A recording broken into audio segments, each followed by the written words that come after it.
not enough. It's not enough. And this Barcelona team, again, showed the same habits that they showed in Rome in 2018, in Liverpool in 2019. They showed them again in Jeddah, Saudi Arabia, this past.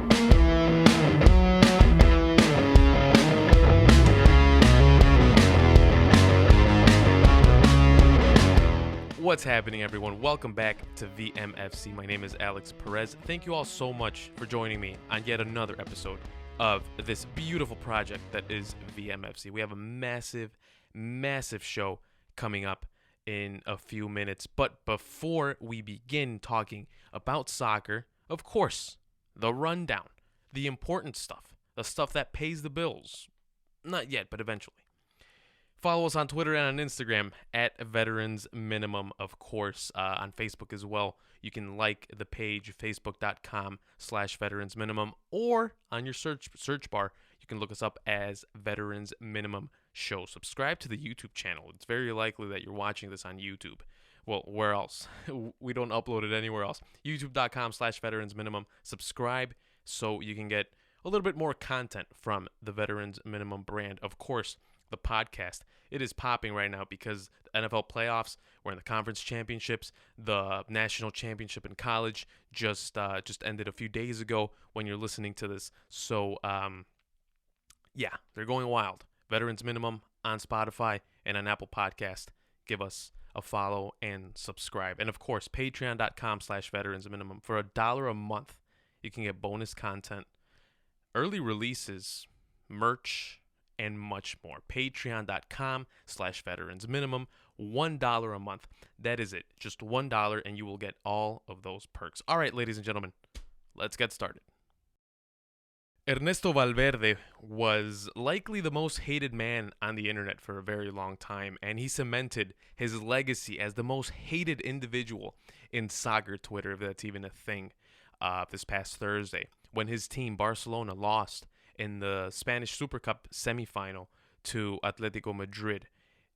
Again, another heartbreaking loss for Barcelona. Yet again, I mean, they just can't seem to catch a break. I mean, seriously, it's just a bad loss after bad loss, especially in these direct elimination games. But the thing that bothered me the most wasn't even that they lost. It wasn't even that Barcelona lost the game, that they were eliminated from the Spanish Super Cup. What bothered me the most was that they showed very similar tendencies again. Those ugly habits peeked their heads again, yet again. This Barcelona team, once again, slow, passive, lack of intensity, poorly defended. They just defended poorly.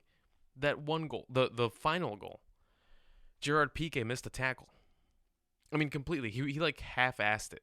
He just stuck his foot out, and as soon as Correa was through, I think it was Correa that was through, he's like, all right, I'm not even gonna bother. Whatever. Neto almost saved it, but not enough. It's not enough. And this Barcelona team, again, showed the same habits that they showed in Rome in 2018, in Liverpool in 2019. They showed them again in Jeddah, Saudi Arabia, this past week. And in addition to this loss, Barcelona now has to deal with a very big injury. Luis Suarez is likely to be out for the remainder of the season with a knee injury. It's a knee injury that it's probably the same one that he picked up when he was still a Liverpool player a few years ago. So it's been nagging, hasn't been letting him play at his best.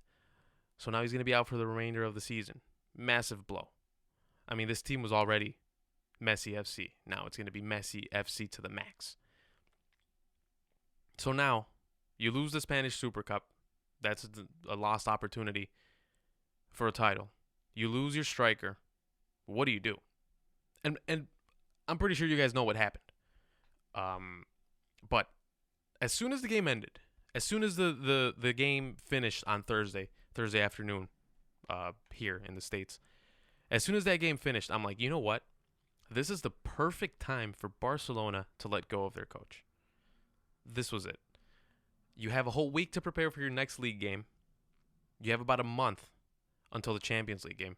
Why not just do it right now? Pull the plug on this guy. I mean, seriously. It was time. And, guys, I see people feeling bad for him. Sure, he just lost his job. But it had to be done. This team was gutless. This team had no identity. This team lacked that it factor. It was like, all right, things are going bad. Where's Messi? Messi, where are you? And Messi's like, oh, God, here we go again. Do you guys really need me to do everything? That was Messi literally for the last 3 years. So not only did he have to do it with Argentina in every major tournament, he has to do it with Barca now too. But yeah, Valverde had to go. Forget the stats. He just had to go. Of course, he won 67% of his games. Cool. That's nice. But it was in the games that mattered the most in which he did not perform. His team didn't perform. And when I say, let me clear this up. When I say that his team didn't perform, when I said that he didn't perform, I mean that he didn't make the proper substitutions. He didn't read the game. He didn't fix his mistakes. And that happened a lot. A common theme in Rome, in Liverpool, and now in Jeddah against Atletico Madrid. But here's the thing with Barcelona. Who does Barcelona want to be? Do they still want to be that possession-based team that has like 80% of the ball? 80% of the possession, because if they only have 80% of the ball, then that's kind of weird.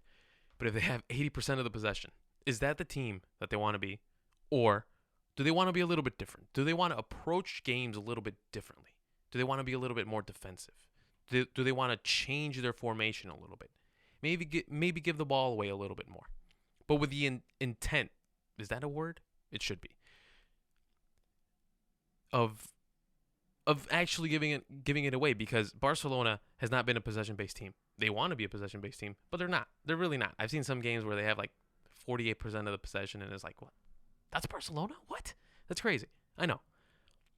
But who does Barcelona want to be? And based on the guy that they appointed Monday night, it looks like they want to still be a very attacking team. Quique Setién is the new manager for FC Barcelona. His contract is going to run until 2022. We'll see. It's a very hot seat. So it's going to be rough. It's going to be real rough. But he has a notoriously attacking style of soccer. It is very, very attacking. Leaving his defense exposed all the time. I know who's going to love that. Lionel Messi is going to absolutely love that system. He's going to thrive in that because it's a system based around him. And of course, opposition is going to absolutely thrive as well when they're on a break. The people who are not going to like that, Gerard Piqué, when he has to dash back 50 yards, he's not going to like that. Clement Lenglet, Samuel Umtiti, if he's still there, they're not going to like it. Marc-Andre Ter Stegen, he's going to be like, oh, come on, I've been saving you guys all season. Are you serious? Do I still have to do this? I mean, it's poor guy. Poor guy. It's been him and Messi, really, and Luis Suarez. Those are the guys that are not going to like it. But you know what? I think that Barcelona stuck to their guns, and they're like, we're still an attacking team because we still have an attacking force. Even though Luis Suarez is probably not going to play until next season, we still have the responsibility to go out and look for games. We can't just speculate and see what the opposition is doing.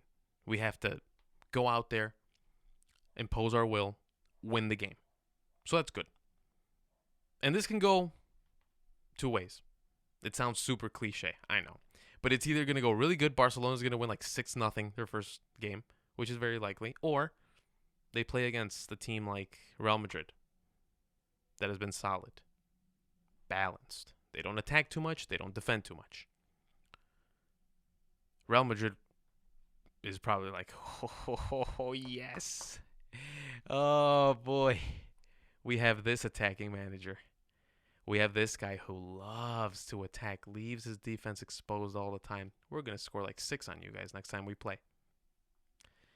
So Real Madrid is kind of licking their chops right now. Unless, there's something a little bit different, of course. You never know what can happen. I think their next game is in March, so A lot can change in 2 months. Props to Quique Setién, though, because he took a very, very hot seat. And he's like, yeah, I'll do it.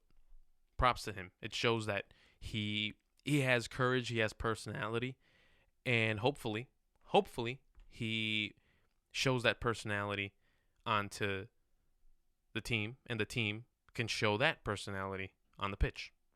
That's what they need.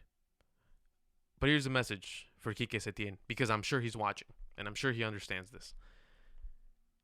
Winning in Barcelona is not enough. It is not enough for a Barcelona fan, or even for the board of directors. It's not enough. You can't just win. You have to score 3-4 goals, and you have to keep 75% of the possession. If not, then it's probably not good enough. Hate to admit it. It sucks. It's terrible. Even if you win 1-0, it's like, oh, we should have won 3-0. Even if you have 75% of the ball. Yeah, but we should have scored like 3-4 goals. Why did we lose? It's never enough. That's what I'm trying to get to. It's never enough. So, Quique Setién, he's going to have his ups and his downs. Who knows how long this is going to last?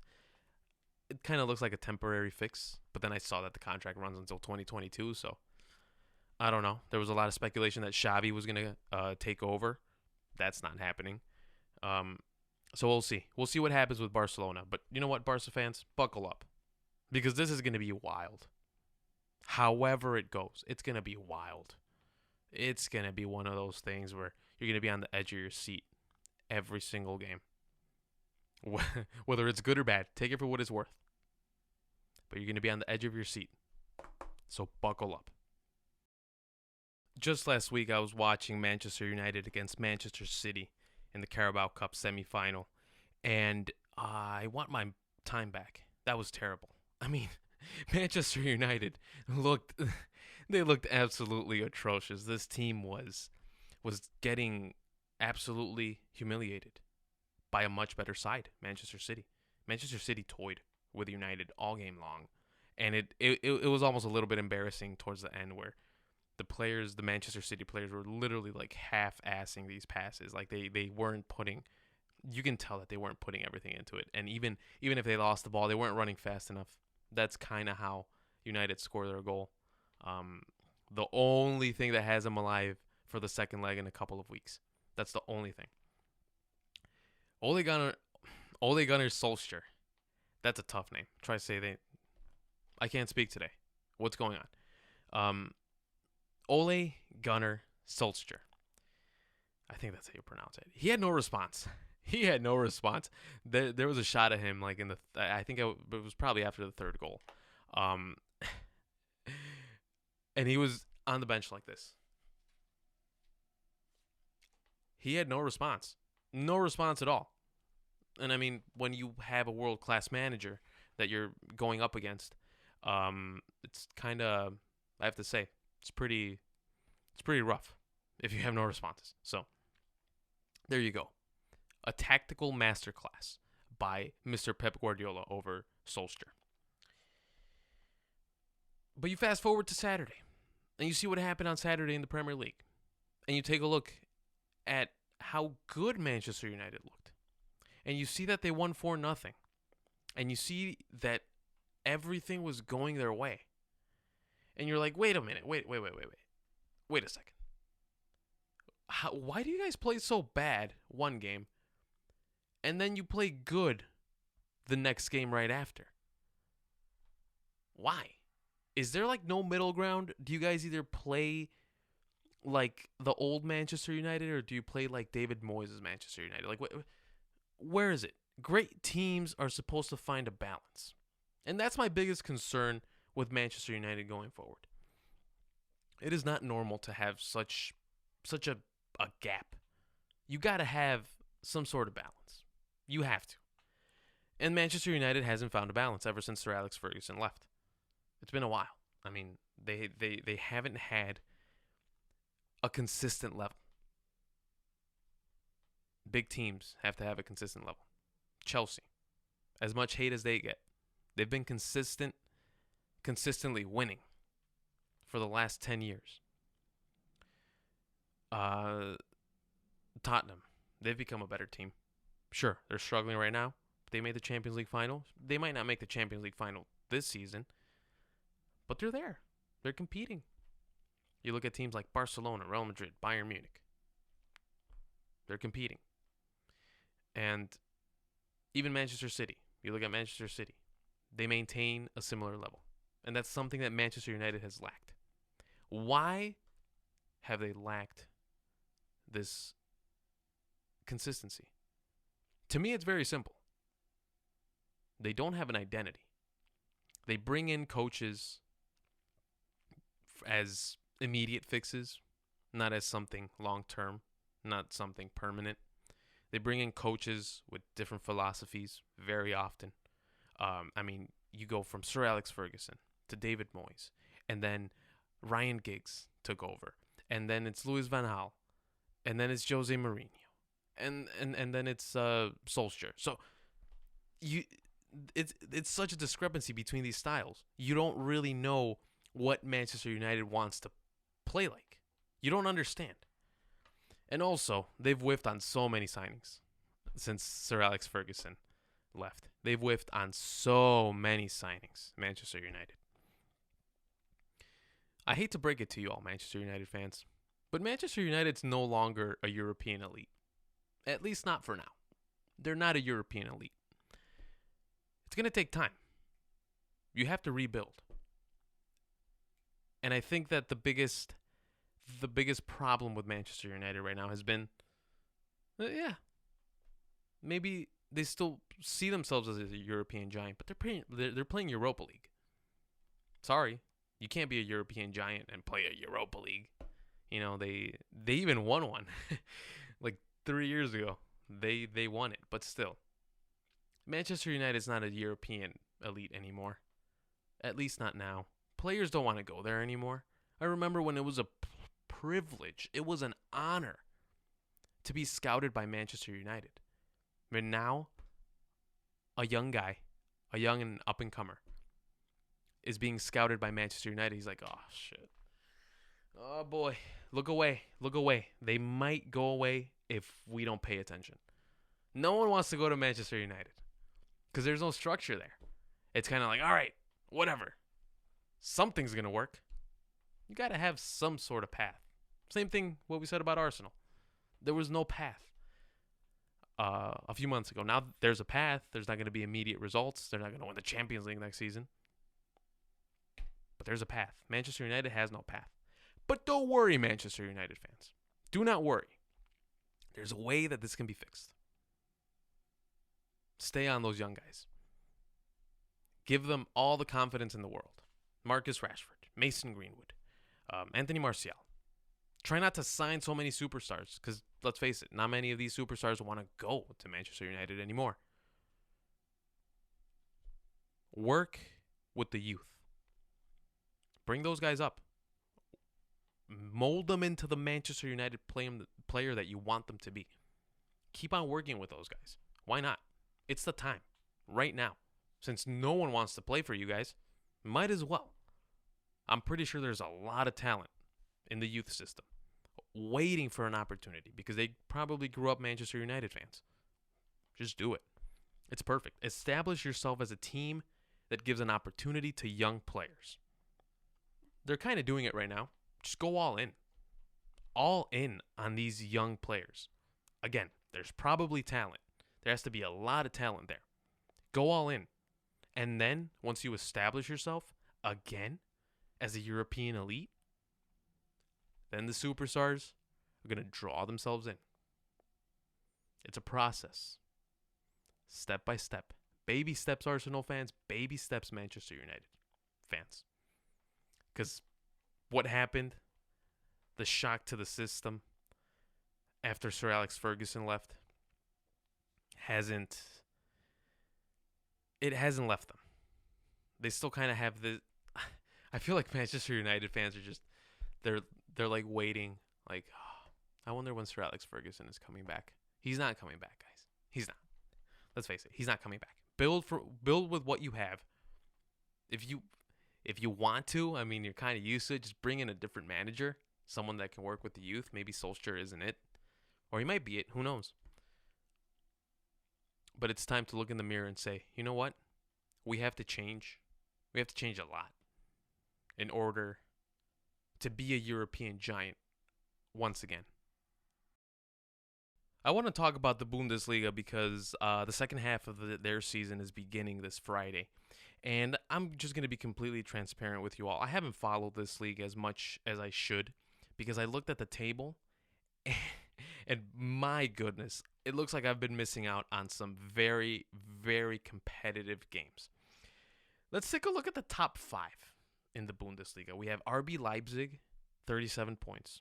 Second place, Borussia Mönchengladbach. I think I got it right. I hope I did. Borussia Mönchengladbach with 35. Bayern Munich, 33 in third. Borussia Dortmund in fourth with 30 points. And then we have Schalke with 30 points in fifth. There's 7 points between first and fifth. No league has such a small margin between their top 5. And then if you look at the top half of the table, between first place and 10th, there are 14 points. There's a gap of 14 points. That's it. You look over in the Premier League, and Liverpool has a 14-point advantage over second place, Manchester City. So then I think that tells you 2 things. 1, the Bundesliga has been very competitive this season, and 2, Liverpool has been dominant. But that's for a different show. So I promised myself yesterday, as I was preparing for the show, that I have to watch the Bundesliga a little bit more. Not a little bit more, a lot more. Because I'm missing out, and I hate missing out on stuff that I should be watching or I should be paying attention to. So I made a list of stuff that I'm going to keep up with throughout the second half of the Bundesliga season. The first one is RB Leipzig. They get a lot of hate because Red Bull, that's what RB stands for. Red Bull, the company, the energy drink, came in and they injected a bunch of money into that organization. And now all of a sudden they play Champions League. They have a world-class stadium and they have great young players. And yeah, that's why a lot of people hate them. In Germany, it's not common. In Germany, you build from the bottom and you get to the top that way. There's no other way. So when Red Bull came in and did that with RB Leipzig, they kind of looked at them like, yeah, you guys got everything. Everything was handed to you all. So it doesn't count. But whatever. It doesn't matter. They're still playing Champions League and they're in first place. So that's going to be fun. Listen to this. RB Leipzig's manager. I'm going to try to get this pronunciation right. Julian Nagelsmann. There we go. He's young. He's very young. 32 years young. 32 years old. Lionel Messi's 32. And he's still playing at a very high level. Cristiano Ronaldo's 34? And he's still playing at a very high level. This guy, 32, Julian Nagelsmann. And he's managing RB Leipzig. That's a dream. I wish in 11 years I'm doing the same exact thing. That would be so cool. At 32, like, yeah, I'm coaching the team that's at the top of the Premier League or the Bundesliga or La Liga, whatever. Or MLS, whatever. 32. That is so young. That's like Sean McVay, if you guys keep up with football and the NFL. Sean McVay, is he 32? I think he might be 32. But it's exactly the same. Very young. He's a kid compared to some of these managers like Jurgen Klopp, Jose Mourinho, Pep Guardiola, all these guys. He's a kid. A kid. And in addition to this RB Leipzig stuff, Timo Werner, what's his future looking like? He's linked with a big European club every transfer window. It's every transfer window. Ever since that 2017 Confederations Cup, he's been linked with a different team. If it's not Liverpool, it's United. If it's not United, it's City. If it's not City, it's Barca. If it's not Barca, it's Real or Bayern Munich or PSG, because of course they like to buy anything that can be bought. How's his future going to look? That's what I want to know. I'm pretty sure if they end up winning the Bundesliga, which I got to be honest, just from the outside, from the very outside looking in, I see it as a very tough task, even though they're in first place. Timo Werner probably leaves RB Leipzig if this team ends up winning the Bundesliga, because he's going to be like, all right, well, I mean, I won the Bundesliga.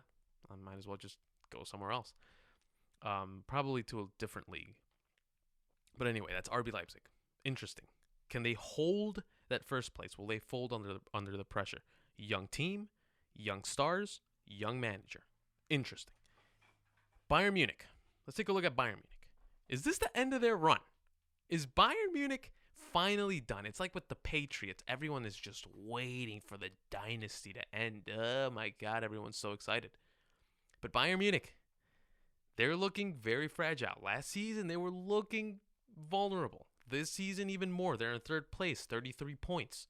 They had a managerial change in November. Niko Kovac, no longer the manager. Look at how brutal this is. A month before he was sacked, he beat Tottenham 7-2 at their new stadium in the Champions League. 7-2. A month later, he loses 5-1 to Eintracht Frankfurt. They give him the boot. He's out of there. They bring in Hans-Dieter Flick, who is a former Germany assistant. He assisted Joachim Löw, the manager for Germany. So is he a permanent solution? Probably not. They're probably going to bring someone in the summer.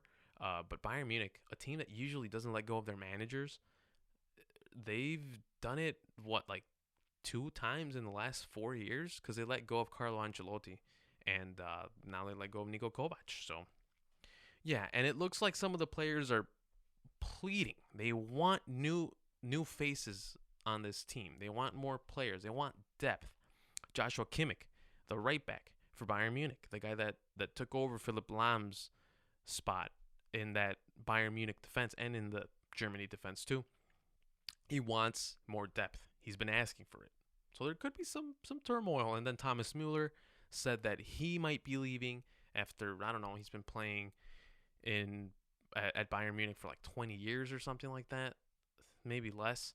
But still, I mean, it looks like there's some turmoil at Bayern Munich, and it looks like a giant might be falling. But then again, who knows? They could just turn it up, not lose a single game in 2020 in the Bundesliga, and just win the league again. Borussia Dortmund, they have a new toy. His name is Erling Haaland. If you guys don't know, he's about 19 years old. He scored a hat-trick on his Champions League debut with RB Salzburg. Red Bull is everywhere on this segment of the show. He played, of course, in Austria, and he scored a lot of goals. He was a very important piece to this team, and they didn't make it to the round of 16 of the Champions League. So he jumped ship and he moved to Borussia Dortmund, which I think is a perfect fit for him. Perfect fit. He's going to be playing in front of Marco Reus, Thorgan Hazard, the better Hazard brother. No, I'm just kidding. He's good, but I don't think he's better than Eden. Not yet, at least. He's going to have a lot of support, both on the pitch and from the entire team. So Erling Haaland, Marco Reus, if they can all stay healthy, who knows? They're in 4th place, 7 points away from first, but we'll see what happens. I mean, again, it was the same question that I asked myself a couple minutes ago when I was talking about RB Leipzig. Can they keep up with this pace? Can they maintain their spot under this very intense pressure? And then the final thing that I'm gonna watch out for, and this one is gonna be the most immediate one, because Schalke and Borussia Mönchengladbach, they play Gladbach, because I know that's how Germans pronounce it. They play on Friday, which is a game 2nd against 5th place. Interesting. 2nd and 5th place, you might be like, whatever. But then again, it's the Bundesliga. There's only 5 points here. If Schalke ends up winning this game, they play at home. If they win this game, they're going to be tied with Bayern Munich and Borussia Dortmund at 33. Sorry, they're going to be tied with Bayern Munich at 33 points. So that'll bump them up over Borussia Dortmund, at least for the day. It's going to be real fun because it's 2 young, adventurous teams. Of course, Borussia Mönchengladbach have Lilian Thuram's son, which his name is, I believe, Marcus Thuram. He's had a very good season, so it's going to be fun. It's going to be real fun. Schalke and Borussia Dortmund. I'm really going to go into that game just to learn a little bit more of how these two teams play. I can't really give much of an opinion. This is more of a list for you watching this and me being here behind the camera, in front of the camera, I'm sorry, to kind of follow along with me. That's really what it is. I don't have a prediction for any of this. It's just a checklist to make sure that we look at the right things in this Bundesliga season, in the second half of the Bundesliga season. Every one of these teams is fighting for a Champions League spot. Hell no, I mean they're fighting for the Bundesliga title. That's what it comes down to. They're fighting for the Bundesliga title. And it's going to be really fun. I'll be watching. You should be watching too. We'll keep up with the title race as the season goes on. We'll have some segments. If you guys have any questions, you already know what to do. You can contact me on social media. But the Bundesliga restarts this Friday, and you and I, we cannot miss it.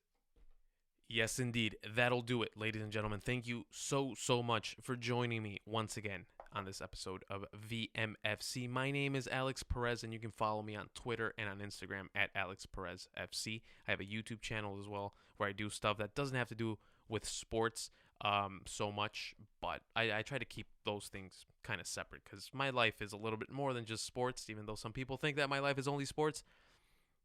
Okay, it is. It kind of is. But regardless, yeah, follow me on Twitter and on Instagram at AlexPerezFC, and then I have a link tree where you can you click that link that I have on my Instagram bio, and you can just check out all my work and all the Veterans Minimum stuff. So, yeah. Wow, 2 episodes in already, and I feel great. This is so cool. I love this. I absolutely love it. So, yeah, ladies and gentlemen, again, any questions, any comments, whatever, at Alex Perez FC, at Veterans Minimum. We'll be doing some cool stuff with the Patreon too, so stay tuned. All right, ladies and gentlemen, take care. Have a great week.